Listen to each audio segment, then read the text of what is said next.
who says I don't want to be enlightened? Nobody says I don't want to be enlightened. So I think you have to have somebody with lived experience enlightening those that don't know. Welcome to this edition of It's Complicated. I'm Orlando Bowen. I'm here with two amazing friends. We've got Whalen and Ron Tite in the house. We're here just having a conversation. So thank you for taking the time to be here. Know that there's a lot going on. It's a busy season of life, but we have some important conversations to have, right? So when we think about some of the things that have transpired in terms of the pandemic, in terms of George Floyd's murder and things like that, what's different? What's different this time when you think about the conversations that people are now having around race? What makes this time and this incident different from incidences in the past? We'll start with you, Robin.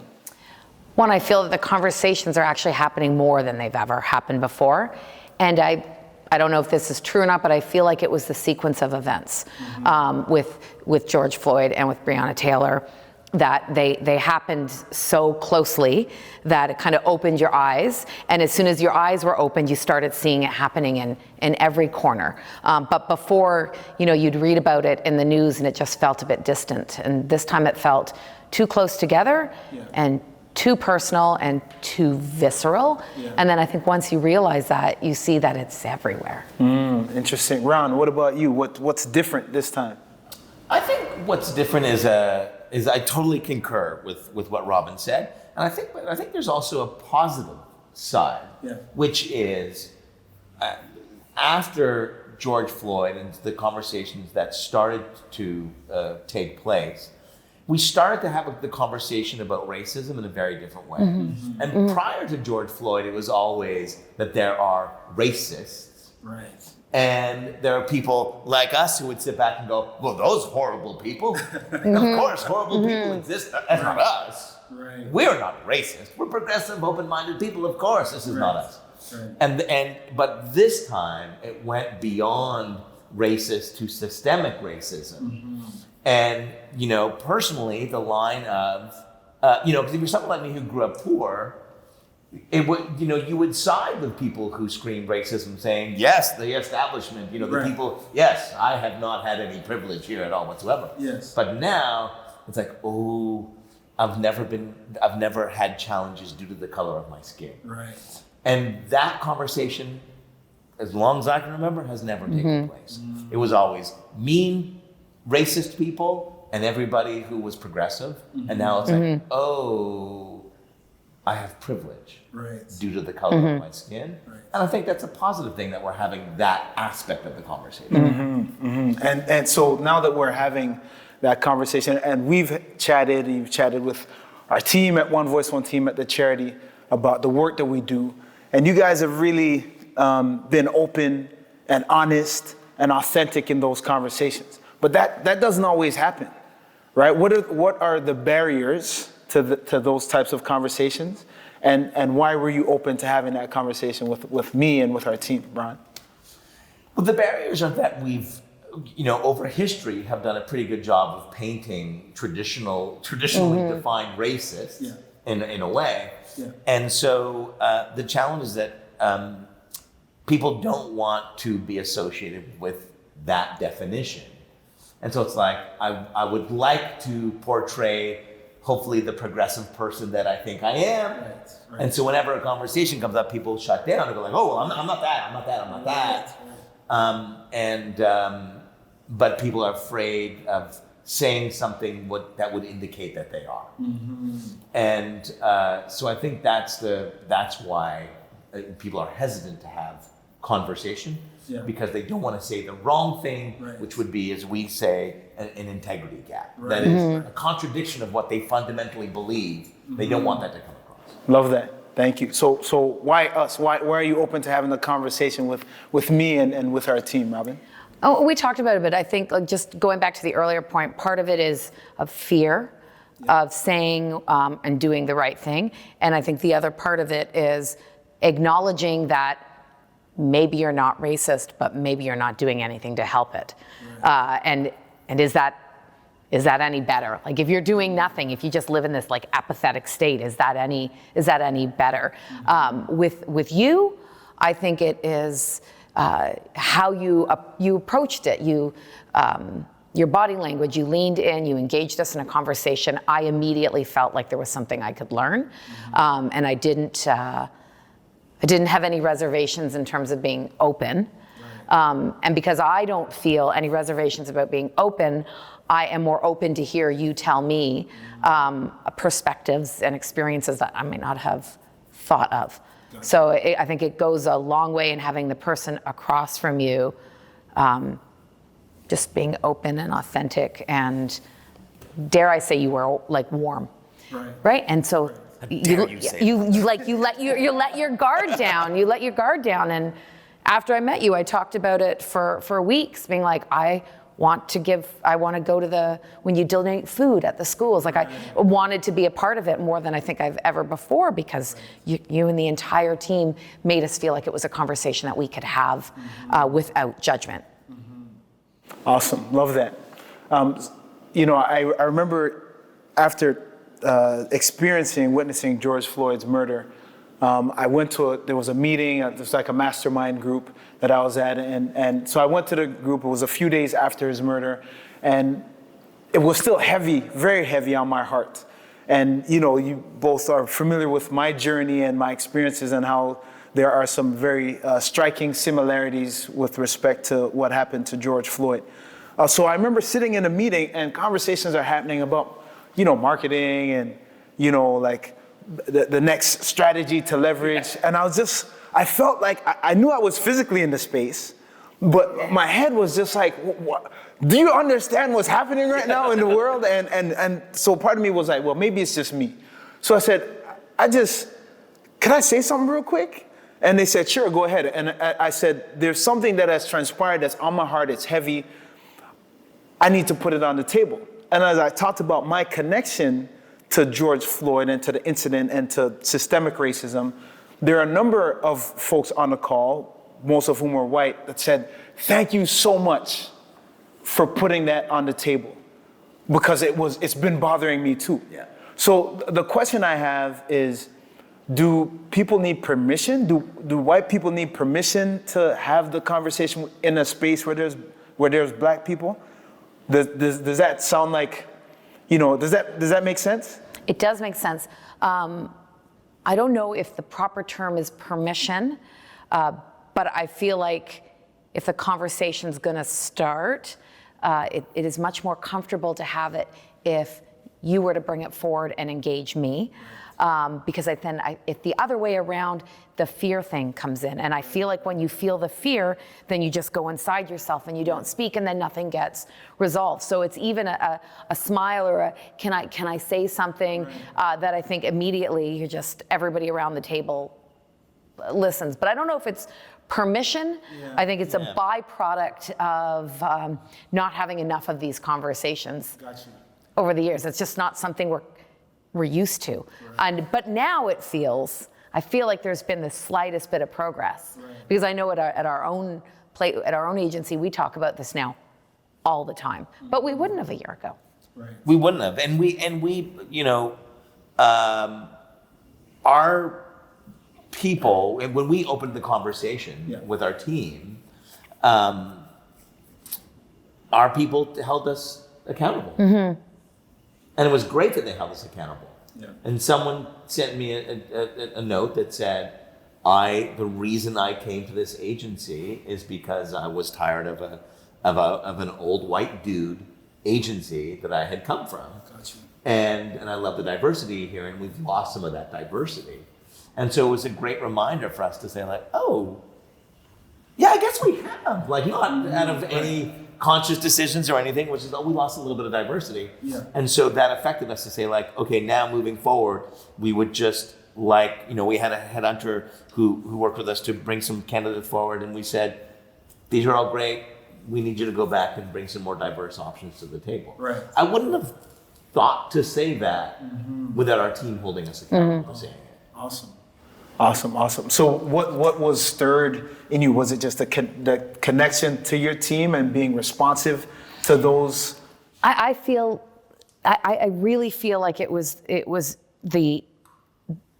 George Floyd that made it so big and so in front of your face that if you can ignore it now, there is a problem, right? Because before it's like you're aware, you see it on the news, you're like, that is awful. Right. But this was just on such a different level that as a human being, if you couldn't relate to that, there's a problem. Yeah. So I feel like it was that stirred something in all of us. Yeah. And on a call, we all said we have to, like, we gotta be a part of the solution, because silence is in many ways as bad as the alternative. Absolutely. Right? So that's kind of how it all started. But I think it was Mr. Floyd and reading and seeing it over and over and over. Thank you. Yeah, we typically, I think we, collective society, we need seismic events to jar us out of our complacency. Yeah. Whenever a huge, if a big environmental disaster occurs, people are like, maybe we should be doing something about climate change. Right. You know what I mean? Like, and this is going to sound really lame. So you can call me on how lame it is. Go ahead. But the reality is, people are busy. Yeah. Right? Yeah. Yeah. And so, and people are busy living their lives, and they're busy. There's a lot of issues that people need to care about. Yeah. Yeah. And so what gets the priority of our headspace, of the time and attention that we give to certain things? And it's unfortunate that this is the case, but often it requires a seismic event that goes, I'm over here. Yeah. This is massive that just occurred. Yeah. Can you pay attention to me now? You could equate it to the environment with the straws, the image with the straws in the turtle, and it took that for people to go, ooh, we got a problem. But the problem was, it took something so heinous that you really couldn't turn away from it. You need something rotting in the fridge for you to go, maybe I should clean up the fridge. Got you.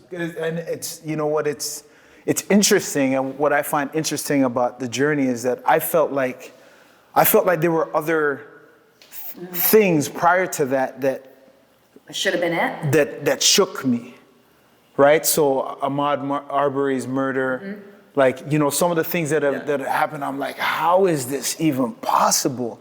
But I think about the fact that, given that we're in a pandemic, and work was no longer the same. Yeah. School was our lives had been disrupted in such a way that you couldn't just shut it down and go to work. Right? It was everywhere, and so you had no choice really to deal with it. It's one way or the other, right? So I appreciate that, and I appreciate you sharing, your perspective on that. But I just thought of something, because if you think, first I thought it was the video was so, raw, and it was so close that the proximity of it was it just took your breath away. Gotcha. But then if you parallel that with Rodney King, the video was every bit as shocking, but I think we were in a different day and age and a different culture where it was very easy to be like, well, that was awful, but that doesn't happen that much. Right. And I just think there's a certain sequence of events, and then there is a pandemic, and we're all at home, and perhaps we are more aware of media because we're hanging on it every minute of every day because what's happening, and then that happens, and it just felt like the bubble burst. Yeah. It was like that moment in time that I think we will all go back and say, it was George Floyd's murder. Yeah, well, you mentioned something about proximity, and I really feel you on that comment because of, with Rodney King, it was from a distance. Yes. With George Floyd, it almost felt like you were there. It was like you could almost hear the breathing. The camera was, those people with their phones were right there. It was like you could reach out and, it was more personal than I think I had seen anything before, and I think it was that nature of how, if you could turn away from that, there's a serious problem. Well, I think the ad guy in me knows that there are some things that, and I would never ever equate this horrible event with an ad. Right. But we can look and say, why do things go viral? Yeah. Like, why do things catch on? Yeah. And it is because there's a combination of events and factors that lead that thing to be more memorable and more impactful and more relevant, even though somebody like Rodney King or other, blatant issues of examples of systemic racism have occurred long before this. Yes. Why that? Why that? And so you would never want to examine it this way, but something like 9 seconds, right? Yeah. The 9 seconds, which was repeated, is something really, really memorable. Yeah. And it makes people go like 9 seconds. You can count it out. Right. Count it out. And it was those kinds of factors, I think, which allowed George Floyd to really permeate the minds of people everywhere. And those factors, for some, like, it's forever etched, right, in our minds. Like we talked earlier about the gentleman who was actually holding the cell phone and recording, saying he can't get it out of his head. Right? It's forever. It's like an image that's burned, or a sequence that's burned into all of our minds, that I think has prompted us to look introspectively and to look at other areas where these things manifest. Even if it's not the physical murder of someone, there are times where it's spiritual murder of folks, where they feel like they have no place, they have no belonging, and their life actually doesn't matter. We may not have had, if not for Trump being in office, if not for Colin Kaepernick and his stand, if not for a pandemic with people with time in their hands, if not for all these factors, we may not have heard of George Floyd.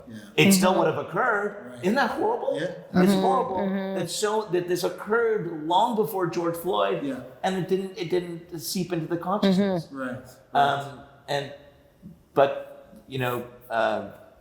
But it did, and that's there is a positive aspect to say, okay, this one event was the catalyst towards finally addressing the thing we need to address so long ago. Absolutely. And you made a comment earlier about the fact that the way that this has stirred people has forced a shift in narrative, right? So as we think about that, I think about the fact that people will sometimes think, or prior to this, think, well, I'm not a racist, right? And back in the day, I know when I was growing up, when someone said racist, I had a certain image that I had. It's the KKK, it's the burning crosses, it's someone yelling at Ruby Bridges, as she's being the first integrated into an all-white school. It's those things. It's people using the N-word, that type of thing. But as we look at white supremacist culture or just racism, there are so many things that permeate beneath that surface.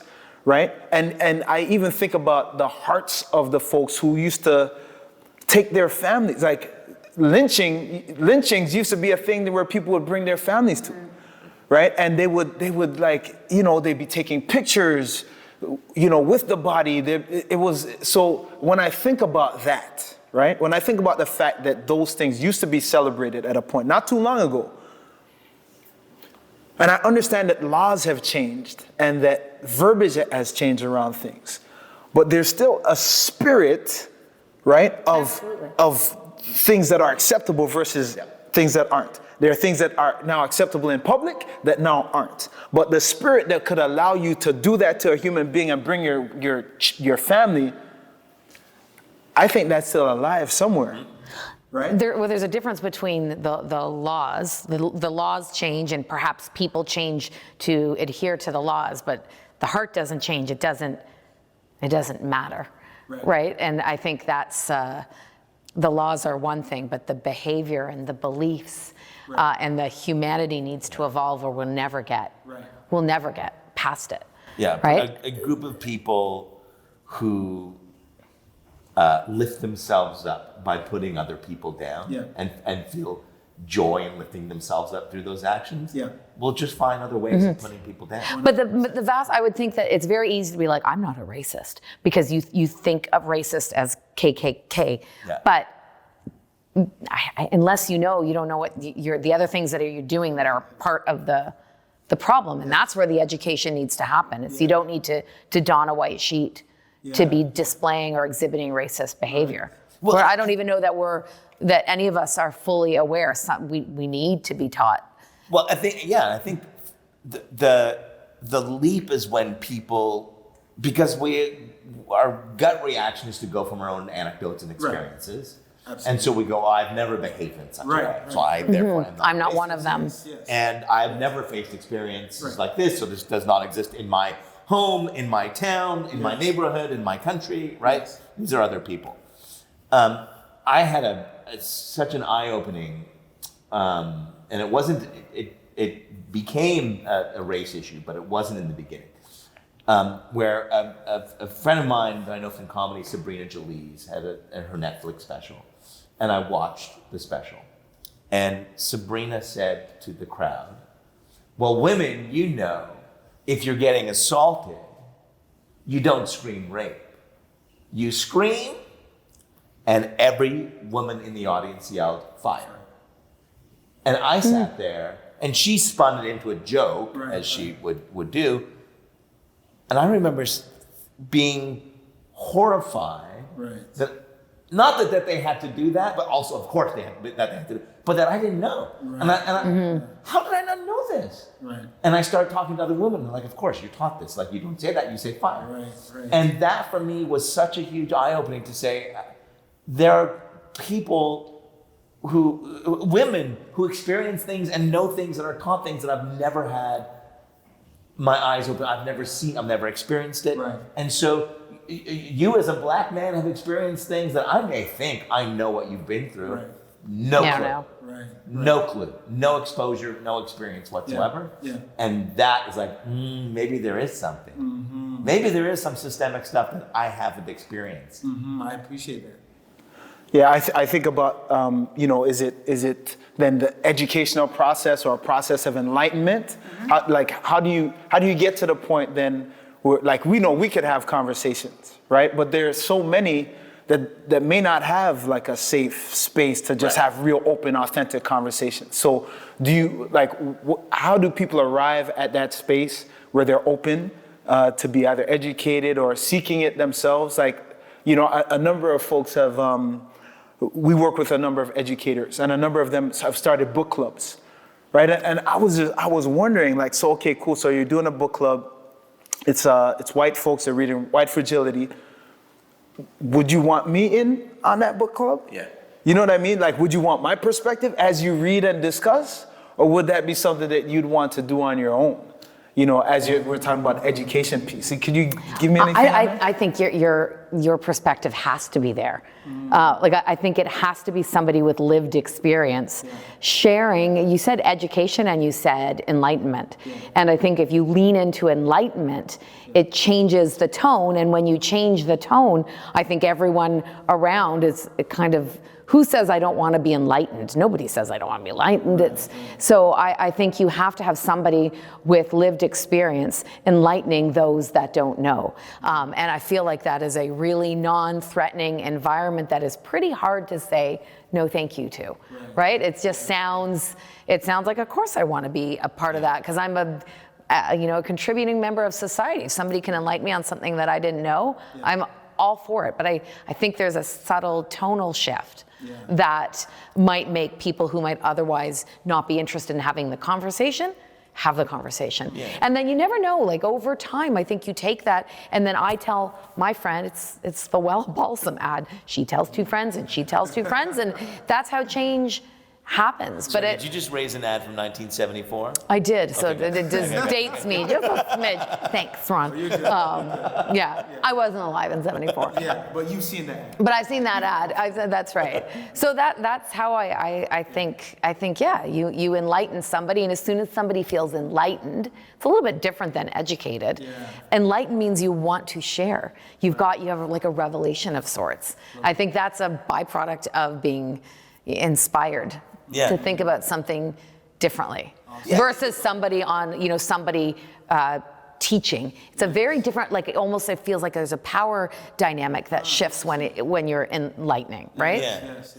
You're either a person who believes that a diversity of perspectives makes the conversation better. Right. And I don't mean diversity from a race or religion or cultural perspective. Right. You just have different opinions around the table. Yeah. You either believe that makes a better conversation or you don't. Right. Because in that example of, if a book club is doing white fragility, it's not like that group needs, like, who is the representative for the black community? Yeah. Orlando, Right. could you come and represent every black person that has ever walked the face of the earth? No. Right. But your presence there as somebody with a different perspective than everybody else in the room makes that conversation so much better. Yeah. Awesome. Why would folks hesitate, though, to invite, someone with a different lived experience to that conversation? I think you're comfortable in what you know. So if you somebody comes, is put in front of you that has a completely different set of experiences, I think your instinct is to feel challenged. And when you feel challenged, you feel defensive. And as soon as any kind of defensive, attitude creeps in, I think your first reaction is, nah, not me. I'm not, that's not, versus a meeting of the minds where it's more, conversational. And I feel like that can have positive impact and spread. But that's for me, I think it's just being tasked to believe that you might not be who you think you are, or that I think that's hard for people to take. Yeah, I think that's heavy, right? And it has to happen. Heavy conversations have to happen.